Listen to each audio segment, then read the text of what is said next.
Kurt Busch wins at Atlanta! Let's fucking go! What's up, guys? Meow, and I'm back with another video, back with another NASCAR race review. And you heard it, Kurt Busch holds off his brother Kyle to win at Atlanta, the second Atlanta race of the year. And, bro, this is awesome, alright? Bro, I said this earlier this week on Twitter. I said, I looked at the last 6 races of this regular season, okay? I looked at the last few races from each track the last few years, with the exception being Indy Road Course, because we've never seen that in Cup. And I looked at each one. Kurt Busch, he's had a top 5 or 10 finish in each race at Atlanta the last several years, with the exception of the race earlier this year where he wrecked out. I said it's either going to be him or Harvick that has the best shot to win if we want to see a new winner win out the rest of the season. And Kurt Busch got it done. Woohoo, baby! How about that?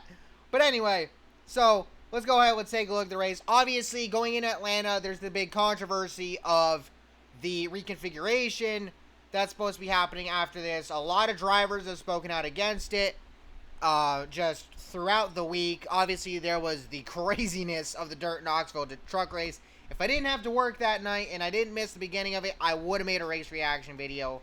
Unfortunately, that was not going to happen. But anyway, so with all that being said, just get on with the race, shall we? So Martin Truex Jr. fails pre-race inspection twice. He starts at the back. We get a competition caution at lap 25. Chase Elliott goes deep into his pit box and has to back up, losing spots on pit road. And then, just after the first lap following the restart, caution comes out for Ricky Stenhouse Jr. and Daniel Suarez. Cody Ware was also involved. Basically what happened was Cody Ware went 4 wide off turn 2 with them on the bottom. Anthony Alfredo was above him. And Ware, I think, got loose, made a little bit of contact with Alfredo. I'm not exactly sure if he actually did make contact. Surprisingly, Alfredo didn't get wrecked. He actually avoided hitting Suarez and Stenhouse, who spun and went down the backstretch. And what sucks about this is that with Suarez, obviously, if you notice, he had the autism awareness logos on his car. That was from, NASCAR Sammy from Twitter. Which, by the way, he's an awesome dude.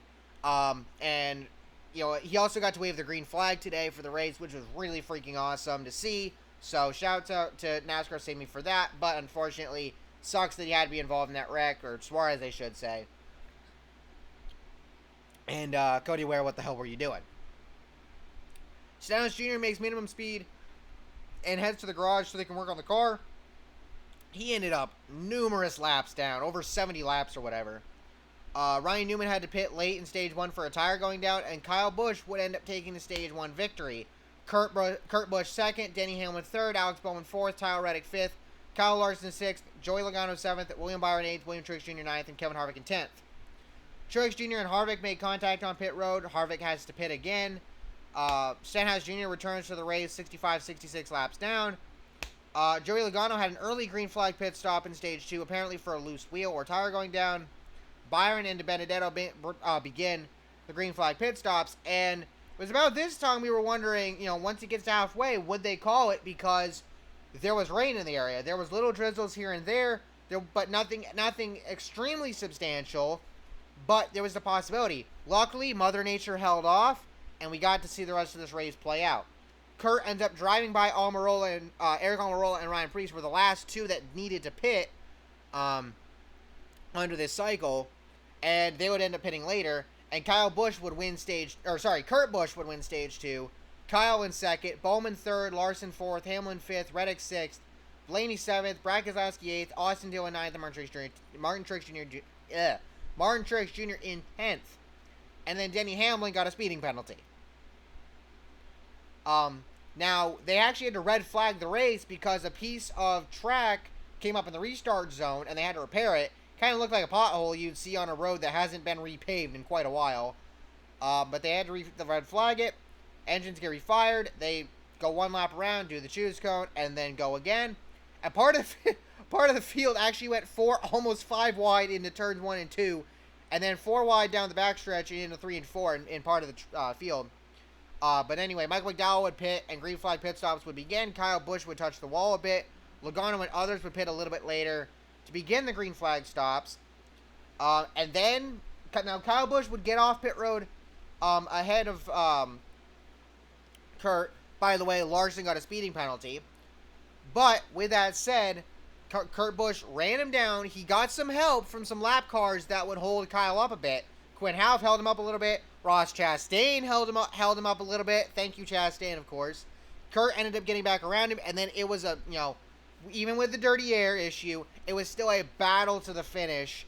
And in the end, Kurt Busch takes the white flag. By the way, Kyle Busch would tap the wall again late in the race, and he had a lot of shit to say over the radio. He was pissed with the car.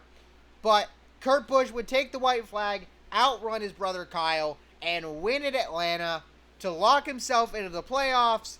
The 12th different winner we've had this year. Could we see a new winner throughout the remainder of the season? It is very well possible. I said it earlier this week. It's possible, alright? So, congratulations to Kurt Busch. And keep in mind, Chip Ganassi Racing, they just announced a couple weeks ago, obviously that Trackhouse was buying them. So, now Busch gets a win. There's still time for Chastain to pull a win off. I mean, I think he can do it, possibly, if he's in the right situation. And, yeah, so now we've got 12 winners, 4 spots left open in the playoffs, and the gap between, the gap is now a lot wider. With Kurt Busch winning, the gap is somewhere around 100 points between 16th and 17th, give or take. Might be over-under. But either way, freaking awesome to see Kurt Busch catch that W and put himself back into victory lane. And hey, remember, last year, he made it out of round 1, got the win at Kentucky, well, no. He won Kentucky back in 2019. But either way, you get my point. Last year, he did pretty well in the playoffs, so who the hell knows what's going to happen. I just cannot believe it. Kurt Busch got the W. He got it done. And it felt weird because Kyle Larson he ended up lapping William Byron. I think he lapped Kyle Larson too, which is really weird. And again, Larson wouldn't have been back there if he didn't have the penalty, the speeding penalty on the last pit stop. Kind of thought maybe, was there going to be a caution at some point? Never happened. So again, congratulations to Kurt Busch picking up the W. The Busch brothers sweep the weekend, winning the Xfinity and Cup races. Kyle obviously winning the Xfinity race, his 102nd win. And now we move on to my home state track, New Hampshire, next weekend. Now, in terms of a race review, it's not going to be the same as before. It's not going to be the same as I do it now. Reason being, I'm going to be in New Hampshire I'm going to be at Loudon next weekend. So, and also actually get to also be going down to Stafford on Friday night, or on Friday. And then we'll be going, Jonathan and I, my buddy that, we've been planning this for over a year now. He's the guy that's taking me. We'll be headed up to Loudon after that. So, I'm going to have a hell of a time next weekend. I absolutely cannot wait. I'm going to get to meet OBB. I'm going to get to meet several other people from Twitter. It's going to be awesome. I cannot wait. So, and expect a shit ton of content to come from that whole trip in the future. But with all that being said, thank you all for watching. Hope you all enjoyed. Make sure to like, comment, subscribe. Make sure to use code ANJJ for free shipping on orders of $20 or more at Circle B Diecast. Also, make sure to go through the Steve Vendor Random Fantasy link in the description below as well. And I'll see y'all next time. Peace.